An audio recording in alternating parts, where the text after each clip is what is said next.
مسجدوں سے نا شب برات کی رات، شب قدر کی رات چیخوں کی آوازیں آتی ہیں، لوگ اتنا روتے ہیں نا. رونا چاہیے، کم روتے ہیں زیادہ رونا چاہیے. لیکن سوال یہ ہے کہ اتنا زیادہ لوگ شب برات کی رات روتے ہیں، کیا پھر سویرے بددیانتی ختم ہو جاتی ہے؟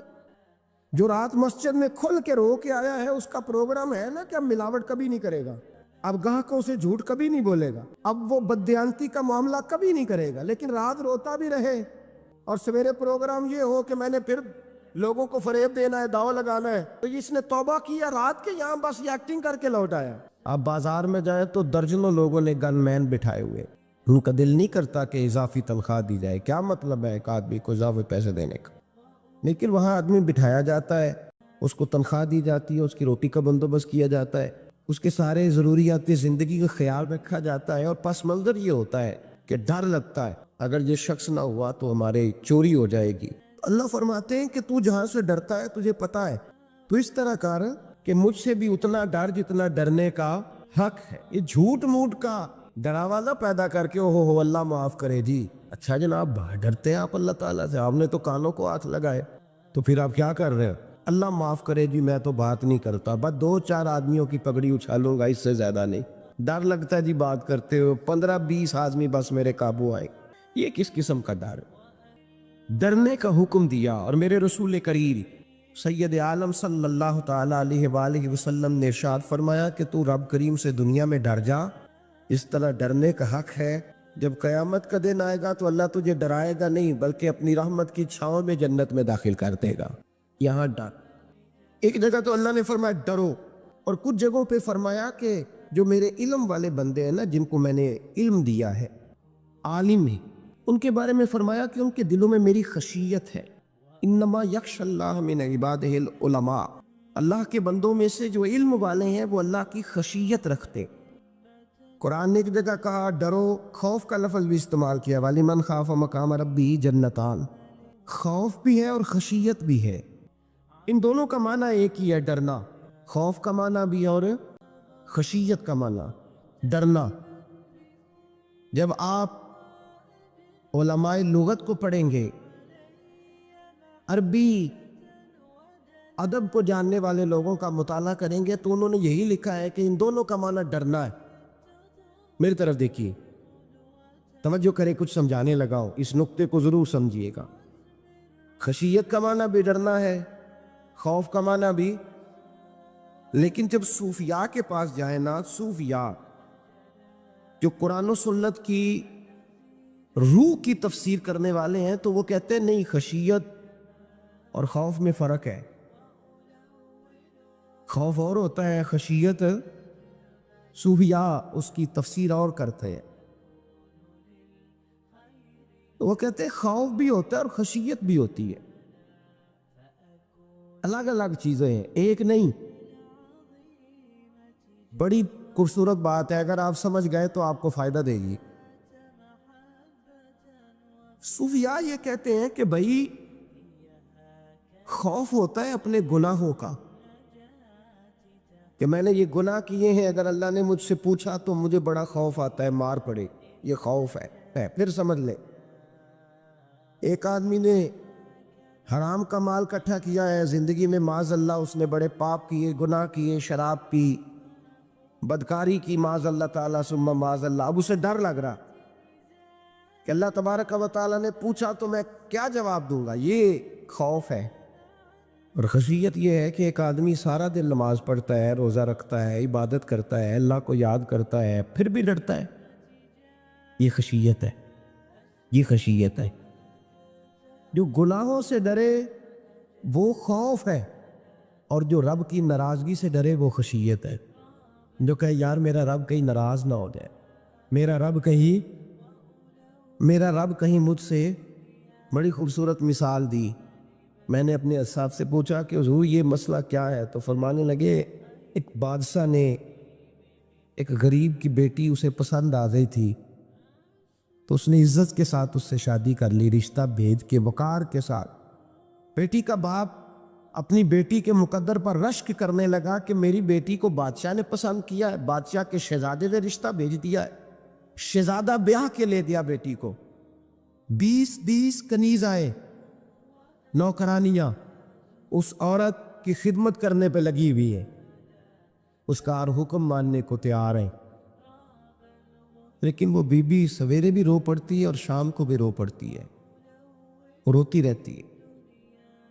اسے کسی نے پوچھ لیا کہ بیبری تو روتی کیوں ہے؟ 20 کنیزائیں ہیں، گھر میں سکون ہے، ہر شے ہے، تو روتی کیوں ہے؟ تو وہ کہنے لگی اصل بات یہ ہے کہ جو کچھ مجھے ملا ہے میں اس کے قابل نہیں تھی، تو میں ڈرتی ہوں میرا سائی کہیں ناراض نہ ہو جائے، وہ ناراض نہ ہو جائے، میں قابل نہیں تھی، میری اوقات نہیں تھی، یہ من عالم کے من دانم، میں جو ہوں اس کا مجھے پتا تو ہے، اس نے میری حیثیت سے، میری اوقات سے، میرے ظرف سے، میری محنت سے بڑا بڑھ کے مجھے عطا کر دیا، میری چونکہ اوقات سے زیادہ دے دیا تو میں ڈرتی ہوں وہ ناراض نہ ہو جائے، کہیں میری یہ کھیل، یہ جو میں نے گھونسلہ بنایا ہے، یہ کہیں میرا ٹوٹ نہ جائے۔ میرے بھائی، میرے رسول کریم سید عالم صلی اللہ علیہ وسلم کے امت کے اولیاء، صلحاء، صوفیاء، اتقیاء، صحابہ، اہل بیت، یہ لوگ جب روتے تھے تو یہ کوئی اس لیے نہیں روتے تھے کہ یہ آج دوپہر کو چینی میں ملاوٹ کر کے آئے ہیں تو اس لیے رو رہے ہیں، رات کو اس لیے نہیں روتے تھے کہ آج انہوں نے جو شکر بیچی ہے اس شکر کے اندر بورا ملایا ہوا تھا، اس لیے نہیں رو رہے کہ آج 10 15 20 لاکھ رشوت کا مال بینک میں جمع کر، اس لیے تھوڑی روتے تھے، یہ تو اس لیے روتے تھے کہ اللہ تو نے بڑا کچھ عطا کیا ہے، کہیں ہم سے ناراض نہ ہو جانا، یہ تو اس کی خشیت میں رو رہے تھے۔ حضرت داؤد طائی رحمت اللہ تعالی علیہ، حضرت امام جعفر صادق جو نبی پاک صلی اللہ علیہ وسلم کے نواسے، جناب داؤد طائی کی ملاقات ہوئی تو امام جعفر صادق حضور کے نواسے عرض کرنے لگے، داؤد طائی یار میری بخشش کی دعا کرنا، رب مجھے معاف کر دے۔ تو حضرت داؤد طائی رحمت اللہ علیہ فرمان لگے، امام صاحب آپ حضور کے نواسے ہیں، میں نے دعا کرنی ہے کہ آپ نے میرے لیے کرنی ہے؟ تو حضرت امام جعفر صادق رو پڑے، کہنے لگے یار تو نہیں کرنی ہے، اور اسی لیے تو تجھ سے دعا کرا رہا ہوں کہ کہیں ایسا نہ ہو نانا مصطفیٰ کی بارگاہ میں جاؤں تو وہ مجھے کہیں کہ میں کس طرح کا تھا، تو کس طرح کا بن کے آیا ہے، یہی تو دعا کرانی ہے کہ میرے لیے دعا کر۔ جو جتنا بڑا ہوتا تھا نا اتنی زیادہ خشیت ہوتی، اور گناہگار کے تو اللہ تبارک و تعالیٰ بعضوں کا سزا دیتا ہے، آنسو سلب ہو جاتے، اس کو تو اپنے گناہوں پہ رونا ہی نہیں آتا، وہ تو روتا ہے بچہ نہ ہو تب روتا ہے، وہ تو روتا ہے پیسے نہ ہو تب روتا ہے، وہ تو اس وقت روتا ہے جب اس کا مال چلا جائے، اس کو تو بعضوں کا گناہگار کو تو بعضوں کا سزا ملتی، اللہ فرماتے تو دنیا کے لیے روئے گا، میرے لیے نہیں رو سکتا۔ اور جو رب کریم کے بندے ہوتے ہیں انہیں اللہ کہتا ہے تو دنیا سے بے نیاز ہے، تیری آنکھ سے آنسو جب بھی ٹپکے یا میرے لیے ٹپکنا چاہیے یا محمد مصطفیٰ کے لیے ٹپکنا چاہیے۔ آپ اگر اس بات کو تھوڑا سا غور کے ساتھ سمجھے تو تمام اولیاء صلحات کیا یہ رو رہے، تڑپ رہے، کیا اس کی وجہ تھی؟ نمازیں کم رہ گئی تھی، روزوں میں کمی تھی، فرائض ادا نہیں کرتے تھے کہ رویا کرتے تھے؟ کیوں روتے تھے؟ حضرت سیدنا عمر فاروق رضی اللہ تعالیٰ عنہ کے بارے میں صحابہ کہتے، جناب عمر فاروق جب نماز پڑھاتے اتنا رویا کرتے تھے کہ 7ویں صف تک ان کے رونے کی آواز جایا کرتی، 7ویں صف تک ان کے رونے کی آواز جاتی۔ ہم لوگ بن کے بیٹھ گئے ہیں، ہم لوگ بن کے بیٹھ گئے، ہم یہ سمجھتے نہیں کہ ہماری حیثیت کیا تھی اور رب کریم نے ہمیں نوازا کیا ہے۔ آپ پڑھیے کتابیں، میرے رسول پاک صلی اللہ علیہ وسلم فرماتے ہیں میرا عمر جس گلی سے گزرے شیطان رستہ بدل جاتا ہے۔ نبی پاک فرماتے ہیں میرا عمر جب تک دنیا میں رہے گا دوزخ کو تالا لگا رہے گا۔ اس صاحب عزد الغابہ نے لکھا ہے نبی پاک صلی اللہ علیہ وسلم نے حضرت جبریل امین کو بلایا، فرمایا چل میرے عمر کی شان بیان کر۔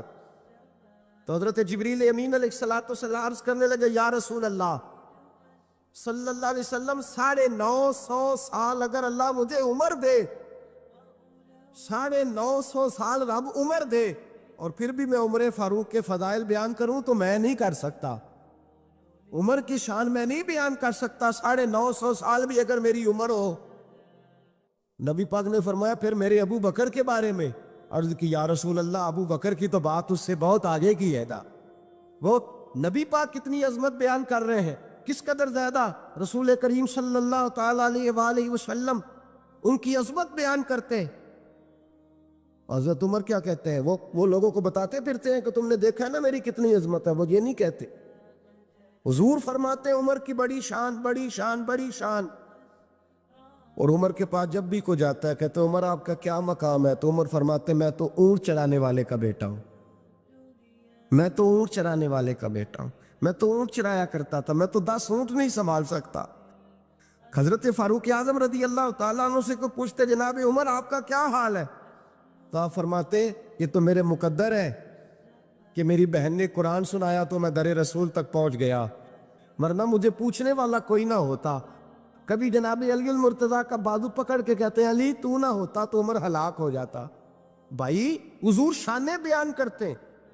نبی پاک کہتے ہیں میرے ابو بکر نے احسانات کیے، بڑے احسانات کیے، میں نے سب کا بدلہ چکا دیا، ابو بکر کا نہیں چکایا۔ اللہ کی بارگاہ میں عرض کروں گا یا اللہ تو ہی اسے بدلے دے۔ اور جناب ابو بکر صدیق سے کوئی پوچھتا ہے ابو بکر آپ کا کیا حال ہے، ابو بکر صدیق فرماتے ہیں مجھ سے میرے اندر کا عالم نہ پوچھو، اگر قیامت کے دن اعلان ہوا نا کہ سارے لوگ بخشے گئے ایک باقی بچا ہے تو مجھے ڈر لگتا ہے اکیلا ابو بکر ہی بچ جائے گا جو نہیں بخشا جائے گا، مجھے ڈر آتا ہے۔ او بھائی بن کے بیٹھ گئے لوگ، لوگوں کو پوچھ کر کے دیکھے، کہتے ہیں کیا پاپ کیا ہے، کیا ہو گیا ہے؟ خشیت سے کانپتی ہوئی روحیں، تڑپتے ہوئے میرے رسول پاک کے غلام، اولیاء اللہ صوفیاء کرام کے رونگٹے کھڑے ہیں رب کریم کے خوف سے۔ جو جتنا مالک کو جانتا ہے اتنا کانپ رہا ہے، اتنا ڈر رہا ہے، جس کی آنکھوں سے آنسو خشک ہے مطلب یہ ہے یہ رب کو جانتا ہی نہیں، اسے کیا خبر اس کا جلال کتنا ہے، اسے کیا خبر اس کا عذاب کتنا ہے، تو کیا جانے۔ ان بطش ربک لشدید، جب وہ پکڑتا ہے تو بڑا سخت پکڑتا ہے۔ حضرت عثمان غنی کو 3 دفعہ میرے نبی پاک نے فرمایا جنتی ہے، جنتی ہے، العثمان فی الجنہ، العثمان فی الجنہ، العثمان فی الجنہ، 3 دفعہ حضور نے جنت کی بشارت دی۔ میرے مصطفیٰ کریم نے فرمایا میرا عثمان گلی سے گزرے تو فرشتے بھی اس کی حیا کرتے ہیں۔ جناب عثمان غنی جن کو میرے نبی نے 2 بیٹیاں دے کے کہا عثمان میری 100 بیٹی بھی ہوتی، ایک کے بعد دوسری انتقال کرتی جاتی تو میں ساری تیرے نکاح میں دینے کا۔ وہی حضرت عثمان غنی قبر پہ کھڑے ہیں حضور کے وصال کے بعد، ایک قبر پہ کھڑے، آنکھوں سے آنسو جاری ہے، داڑھی ساری آنسوؤں سے بھر گئی ہے، روتے ہی جاتے ہیں، روتے ہی جاتے ہیں۔ غلام کہتا عثمان یار رونا ہمیں چاہیے، رونا ہمیں چاہیے، جن کو کوئی بشارت نہیں اور آپ کو تو 3 بشارتیں، روتے کیوں ہو؟ جناب عثمان غنی فرمانے لگے جس مصطفیٰ نے مجھے جنت کی بشارت دی اسی رسول نے فرمایا تھا قبر آخرت کی منزلوں میں سے پہلی منزل ہے، آخرت کی منزلوں میں سے پہلی منزل۔ سوچتا ہوں اگر رب کریم نے عثمان سے حساب پوچھ لیا حساب کیسے دینا ہے؟ میرے مصطفیٰ کریم نے، یہ تو بات ہے نا جناب عمر کی، یہ تو بات ہے حضرت عمر کی، حضرت ابو بکر کی، جناب عثمان غنی کی۔ اور جس شیر خدا کے بارے میں نبی پاک نے فرمایا علی منی وانا بن علی، فرمایا علی اور میں 2 نہیں، میں علی ہوں اور علی میں ہے، جن کو فرمایا من کنت مولا ہوں فہذا علی مولا، اس کا میں مولا اس کا علی بھی، اس کا علی بھی۔ جس مولا علی شیر خدا کو یہ درجہ دیا، ولی المرتضیٰ اٹھے ہیں، نماز کا وضو کیا ہے، مصلی کی جانب جانے لگے تو جناب علی کا وجود تھر تھر کانپنے لگا، صبح برسنے لگے۔ حضرت سیدنا امام حسن آگے بڑھے، ابا جی کیا ہوا؟ فرمایا حسن ڈر رہا ہوں، مالک کی بارگاہ میں جا رہا ہوں، کہیں رب علی کو دھتکار ہی نہ دے، کہیں مالک علی سے حساب ہی نہ پوچھ لے، کہیں اللہ تبارک و تعالیٰ ناراضگی کی نظر سے نہ دیکھ۔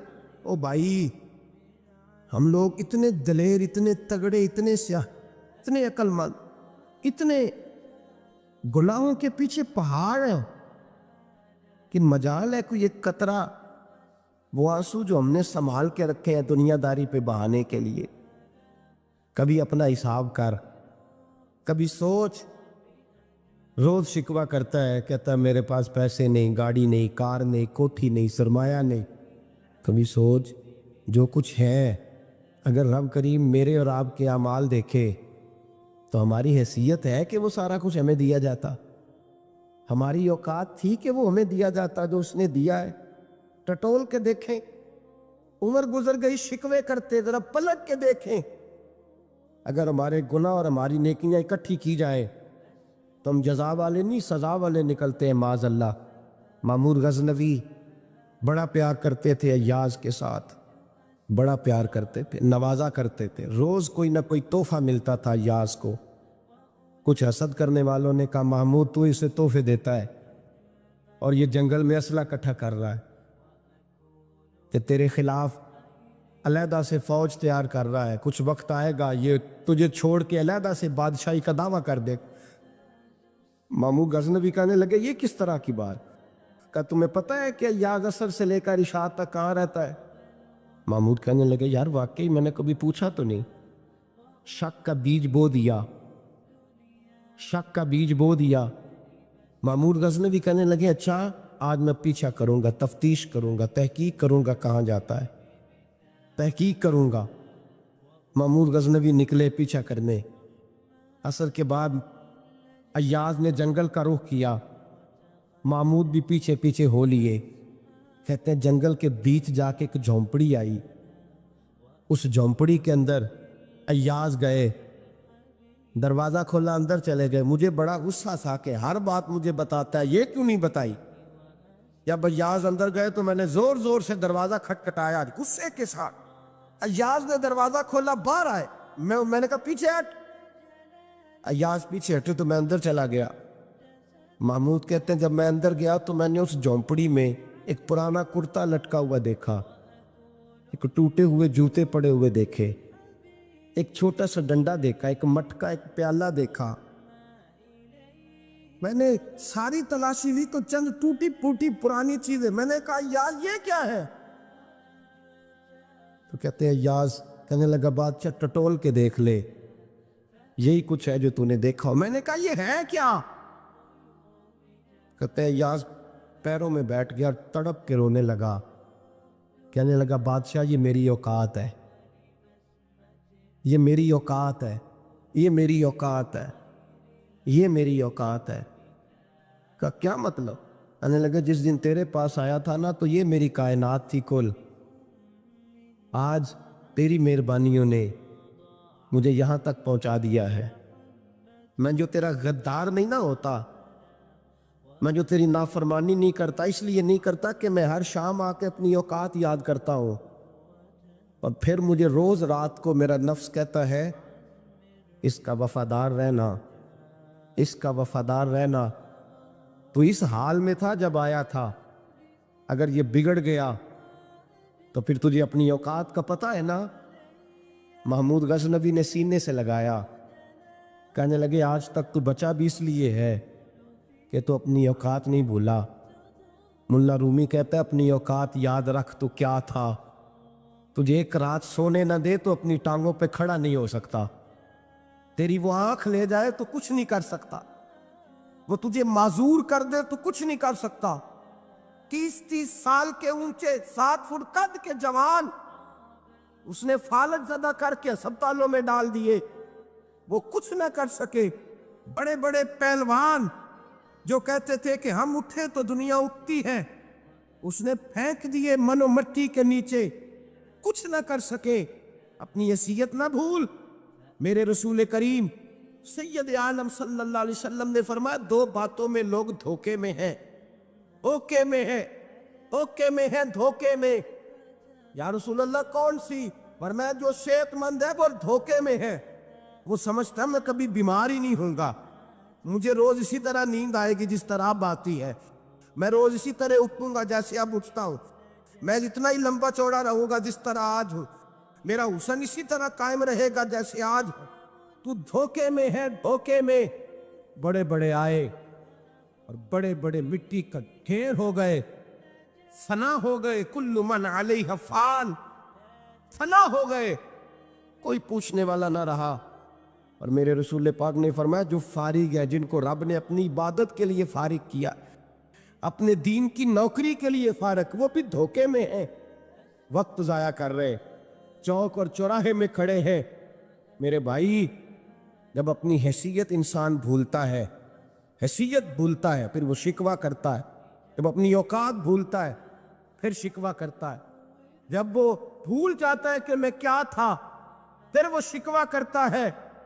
حضرت سیدنا امام اعمش رحمۃ اللہ علیہ بازار میں کھڑے تھے تو بادشاہ کا بیٹا گزرا، آ کر کے گزرا، آپ نے بازو پکڑ کے کھینچا اور میں جا کے اپنی ماں سے پوچھ اور اپنے باپ سے پوچھ تیری اوقات کیا ہے۔ اکڑ کے چلتا ہے، جا پوچھ ان سے تیری حیثیت کیا ہے۔ حضرت جناب سیدنا امام اعمش نے ڈانٹا تو واپس آیا، آگے کہنے لگا ابا وہ امام کیا کہتا تھا کہ میری اوقات کیا ہے، کیا اوقات ہے میری؟ تو باپ اور ماں دونوں گھورنے لگے، کہنے لگے بیٹے ہمارے پاس دولت بھی تھی، گھر بھی تھا، مکان بھی تھا، جائیدادیں بھی تھی، بادشاہت بھی تھی، پر ہم دنیا کے دروازوں سے بھیک مانگ مانگ کے تھک گئے تھے۔ عرش کا مالک ایک بیٹا عطا نہیں کرتا تھا، ایک بیٹی نہیں دیتا تھا، تھک گئے تھے، روتے تھے، سسکتے تھے۔ پھر وہی امام احمد جنہوں نے آج تجھے گلی میں کھڑا کیا ہے، اس کے دروازے پہ جا کے بیٹھ گئے۔ ہم نے کہا رب ناراض ہو گیا، دعا کرو ہم سے راضی ہو جائے، چلو زیادہ نہیں، ایک لال ہی ہمیں دے دے۔ کہ امام اعمش دعائیں کیا کرتے تھے تو تب اللہ پاک نے تو ہمیں عطا کیا تھا تیری۔ او بھائی، یہ جو ایمان ہوتا ہے یہ بندے کو طاقتور کرتا ہے، بندہ مضبوط ہو جاتا ہے۔ مجھے بتائیے نا، جب ایمان پکا ہو کہ روزی دینے والا اللہ ہے تو پھر بندہ کسی مالدار آدمی کے پیچھے کبھی بھاگتا ہے، کبھی کسی بڑے آدمی سے ڈرتا ہے؟ جب اسے پتا ہو کہ عزت اور ذلت اللہ کے دست قدرت میں، پھر وہ سیاستیں، سازشیں یہ کام کرتا ہے۔ تو پہلے تو مضبوطی ایمان درکار ہمارے بچوں کے اندر، ہمارے مزاجوں کے اندر، جب تک وہ مضبوطی ایمان۔ حضرت مولا علی شیر خدا کرم اللہ تعالیٰ وجہ ان کریم ایک دفعہ بڑے علیل ہو گئے، کمزوری آ جاتی ہے، بندہ بیمار ہو جاتا ہے۔ تو ہمارے ہاں بیمار لوگ بعض اوقات ایسا جملہ بولتے ہیں جو کفر کے زمرے میں چلا جاتا ہے۔ آپ پریشان ضرور ہیں، تکلیف میں ضرور ہیں، لیکن آپ بات وہی کریں گے جو شریعت اجازت دیتی۔ حضرت علی شیر خدا شدید علیل تھے، ایک صحابی تیمارداری کرنے گئے تو حضرت مولا علی کا چہرہ دیکھ کے پریشان ہو گئے، کہنے لگے آپ تو بڑے سخت علیل ہیں، اللہ خیر کرے، اللہ تعالیٰ آپ کو صحت دے۔ تو حضرت علی کہنے لگے تو فکر نہ کر، مجھے اس بیماری سے کچھ بھی نہیں ہوگا۔ نے کہا کیوں؟ فرمانے لگے مجھے نبی پاک علیہ السلام نے فرمایا تھا علی اس وقت دنیا سے جاؤ گے جب داڑھی خون سے رنگین ہو جائے گی، تو اس کا مطلب ہے میں خنجر کے وار کے ساتھ شہید کیا جاؤں گا، میں بیماری سے دنیا میں نہیں جاؤں گا، میں یہ بیماری سے مجھے کچھ بھی نہیں ہوگا، اللہ مجھے شفا دے دے گا۔ چونکہ حضور نے فرمایا کہ ساڈے نبی دی زبان ساڈے واسطے قرآن۔ تو سب سے پہلے تو اپنے ایمان کے اندر، توکل کے اندر مضبوطی پیدا کریں۔